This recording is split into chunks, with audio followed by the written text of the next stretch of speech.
Olá, gente, bom dia. Terceiro ano.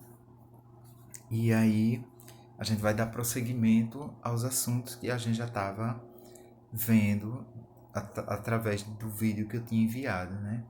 Eu estou achando melhor colocar no YouTube, porque é muito mais complicado passar o vídeo direto, não consegue passar, porque geralmente eles ficam um pouco grandes. E aí então eu tô depositando esses vídeos no YouTube e vou passar para vocês o link para vocês irem lá e poder ver. Então, fizemos uma revisão na aula passada de todo o período da República Velha, né, onde o período em que funcionava a política café com leite. E aí, nesse momento agora a gente vai começar a dar uma entrada na crise de 29, né? Porque, como eu falei para vocês, desde a proclamação da República até 1930, então se revezava no poder Minas e São Paulo. São Paulo e Minas sempre era um governador, sempre era um presidente da República, perdão, ou mineiro ou paulista. Era o pacto do café com leite, né? E que tudo isso era uma estrutura política montada a partir da conivência dos governadores dos estados e os coronéis nos interiores que, de certa forma, fraudavam as eleições. E isso garantia São Paulo e Minas se revezando no poder. Vocês podem estar se perguntando se não houve nenhum movimento, nenhuma coisa a respeito da tentativa de se mudar essa realidade. Havia muita crítica sobre isso. Se vocês olharem o capítulo 1 que a gente já estudou, havia charges nos jornais da época onde criticavam essa falcatrua toda que acontecia na política brasileira. Mas uma das coisas essenciais foi um movimento chamado a Coluna Prestes. A Coluna Prestes recebeu esse nome justamente por conta do seu líder, que se chamava Luiz Carlos Prestes. Guardem esse nome. E Luiz Carlos Prestes era um oficial do Exército que era totalmente contrário a essas práticas da República e, juntamente com outros jovens tenentes também do Exército, eles se rebelaram e fizeram um movimento que ficou conhecido como Coluna Prestes, porque quem liderava era o Prestes, né? E aí eles saíram do Rio Grande do Sul e percorreram mais de 25 mil quilômetros a pé. Então, 25 mil quilômetros é andar quase o Brasil inteiro. Eles andaram quase o Brasil inteiro. Nas cidades onde eles chegavam, geralmente eles iam armados, eram militares, e eles iam armados e orientavam as pessoas que não aceitassem votar porque era uma fraude que acontecia e que passavam, orientavam as cidades, nas cidades onde tinham coronéis com gente armada, eles de certa forma enfrentavam, lutavam, né, trocavam tiros e enfim, era uma maneira bem forte de combater e foram perseguidos, né? Então, por onde eles andaram, o exército perseguiu a coluna Prestes, mas eles saíram totalmente vitoriosos, assim, porque eles andaram o Brasil quase todo, orientando as populações, e quando ele chega aqui no Nordeste, até aqui no Nordeste tem um caso famoso, que o governador de Pernambuco ele termina se juntando com o governo federal e eles fazem um acordo com o Lampião, cangaceiro, porque quando a coluna passasse pelo sertão, então o bando de Lampião enfrentaria. E aí fizeram até uma armada com o padre Cícero, que era um padre muito querido por Lampião. Lampião tinha devoção para o padre Cícero. E o padre Cícero foi quem fez toda a, a ligação entre o governo federal e Lampião, que era um bandido, um bandoleiro, né? E Lampião recebeu munição, armamento e fardamento. E Lampião ganhou uma patente de capitão para combater Luiz Carlos Prestes. Mas quando Lampião passou numa certa cidade que disse que era capitão e que agora estava do lado do governo para combater Prestes, alguém olhou a patente e descobriu que era falsa. Aí Lampião não desistiu e nunca enfrentou o Luiz Carlos Prestes, eles nunca combateram, é, mas Lampião começou a usar, ironicamente, o título de capitão, se chamava de Capitão Virgulino Ferreira. Então a coluna Prestes passou 3 anos nessa viagem que eles fizeram pelo Brasil inteiro, mas eles terminaram indo embora para a Bolívia, né? Prestes, muito perseguido depois de muito tempo, preferiu ir embora para a Bolívia, deixar o Brasil, e aí a coluna se dissolveu. E vieram os anos 20, né? Isso foi na década de 20. Só que na década de 20, no final da década de 20, vai acontecer uma grande crise internacional e o Brasil vai ser fortemente atingido, porque o Brasil era produtor de café e açúcar, vocês sabem disso.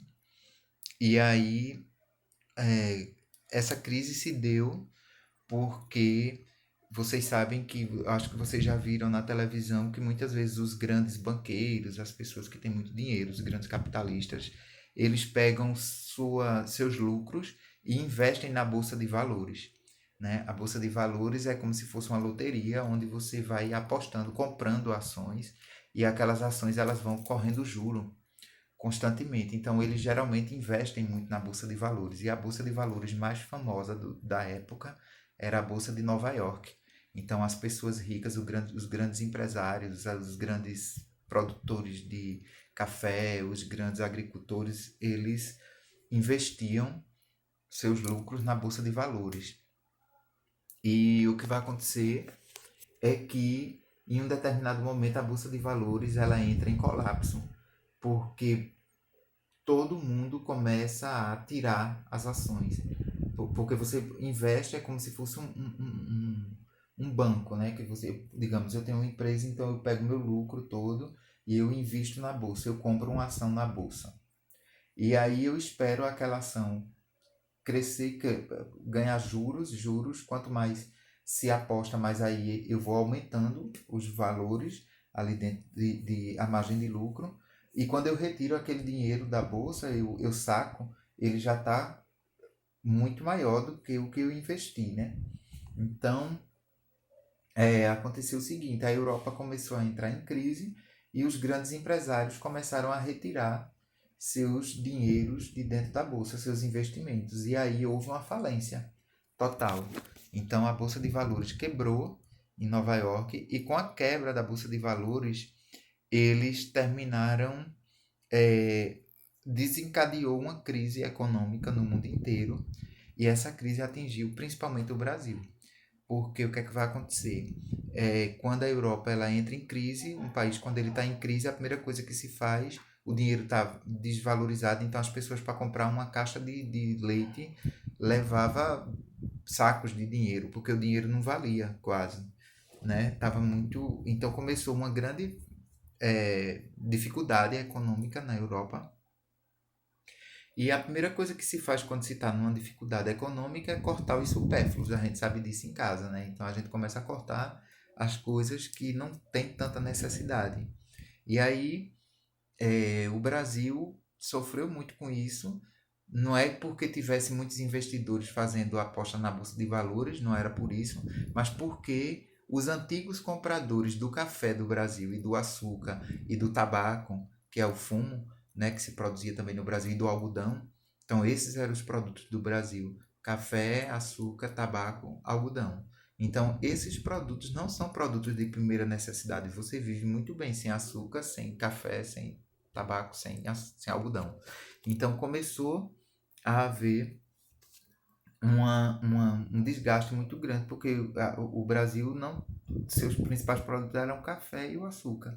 E aí os países da Europa deixaram de consumir isso, diminuíram a compra, e aí o Brasil entrou em crise também e as pessoas começaram a sentir, era muita necessidade. Então, a década de 20, depois de 29, o Brasil estava numa crise econômica terrível. E essa crise econômica que vai abalar a estrutura da sociedade e da economia, ela vai favorecer o terreno para a Revolução de 30, que vai acontecer um ano depois. Então,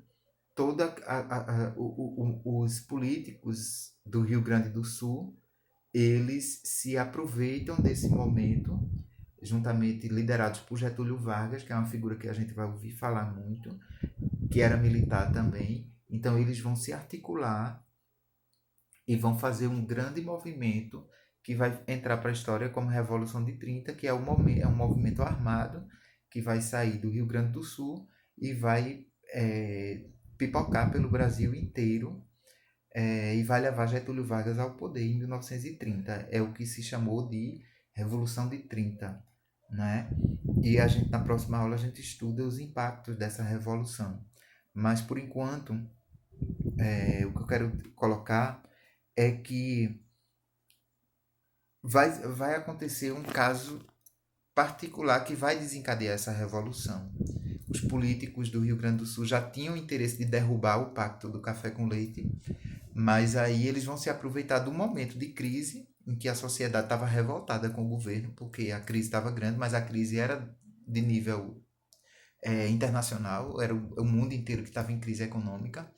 Mas aí a população também já estava insatisfeita, e também estava sentindo os reflexos da crise. Então, os políticos do Rio Grande do Sul eles se aproveitam desse momento e esperam a hora certa de desencadear uma revolução.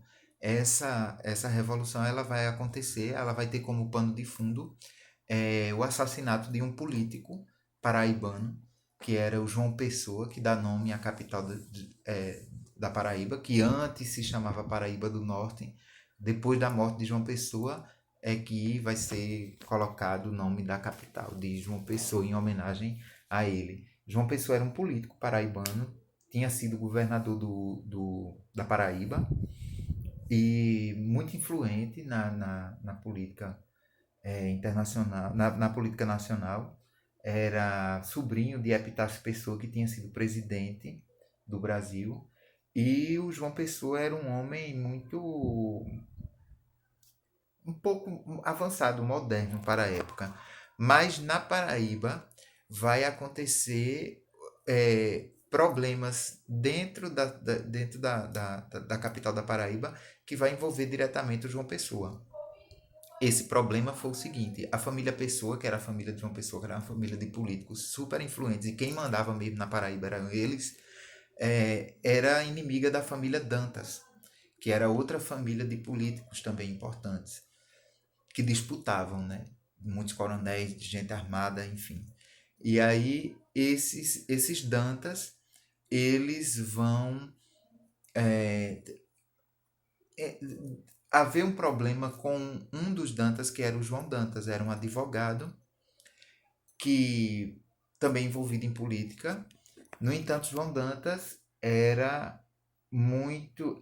vivia um romance com uma professora na época chamada Naide Beiris, que era uma mulher, era poetisa, era uma mulher muito avançada para a época, era uma mulher independente que vivia um caso de amor com o João Dantas, embora a sociedade não aceitasse muito a forma deles, do romance deles, porque era muito moderno, não eram casados, mas dormiam juntos, viviam juntos, e isso chocava um pouco a Paraíba da época, que era muito arcaica e que achava que a mulher só poderia casar para poder viver, enfim, tinha todos esses preconceitos. E aí o que é que vai acontecer? Quando termina a eleição de 1930, onde Getúlio Vargas se candidatou a concorrer à eleição, não é? Com Washington Luiz. Então entraram disputando a eleição de 30, Getúlio Vargas de um lado e do outro Washington Luiz, que era de São Paulo. Então eles vão disputar a eleição. Vargas sabia que não ganhava a eleição porque existia todas aquelas falcatruas todas as fraudes do período, né? Então eles perderam a eleição, mas ficaram esperando um momento certo de fazer um movimento armado para derrubar o Washington Luiz, que tinha sido eleito. E o que eles vão fazer é, quando começa a crise em 29, e a crise vai se desencadear aqui no Brasil, eles vão se aproveitar do momento em que acontece um assassinato na Paraíba, que era o João Dantas, que eu falei, que era da família inimiga, contrária ao João Pessoa, que era governador da Paraíba. Ele foi. A casa dele foi invadida pela polícia e eles procuraram alguma coisa para encontrar alguma fraude que tenha havido na eleição, né? E não encontraram nada, mas encontraram cartas de amor de João Dantas para Anaíde Berice e fotografias, os nudes que na época já existia, né? Não é uma coisa de hoje, então encontraram fotos eróticas deles e tal. E esse material apreendido pela polícia foi exposto numa delegacia. Toda a sociedade da Paraíba viu e João Dantas automaticamente ficou revoltado de ter visto a vida dele exposta. E ele vai até o Recife, e quando chega lá encontra João Pessoa numa confeitaria e mata ele a tiro. Então esse motivo foi usado como pano de fundo para desencadear a revolução, o assassinato de João Pessoa, que eu vou dar a dica de vocês vão ver todo o desenrolar dessa história a partir de um filme. É essencial vocês verem esse filme. É o filme da diretora Tezuko Yamazaki. O filme se chama Paraíba Mulher Macho. Eu vou botar depois o link aqui, que eu quero que vocês assistam o filme, tomem nota dos pontos principais do filme, porque esse vai ser o tema do debate da nossa próxima aula. Beleza? Então hoje a gente fica por aqui. Se cuidem, e peguem o livro de vocês e vejam já o capítulo também que fala sobre a Revolução de 30. Tá bom? Um abraço, se cuidem, cuidado com essa doença que agora que está na fase grave mesmo. Então, vamos se cuidar. Um abraço.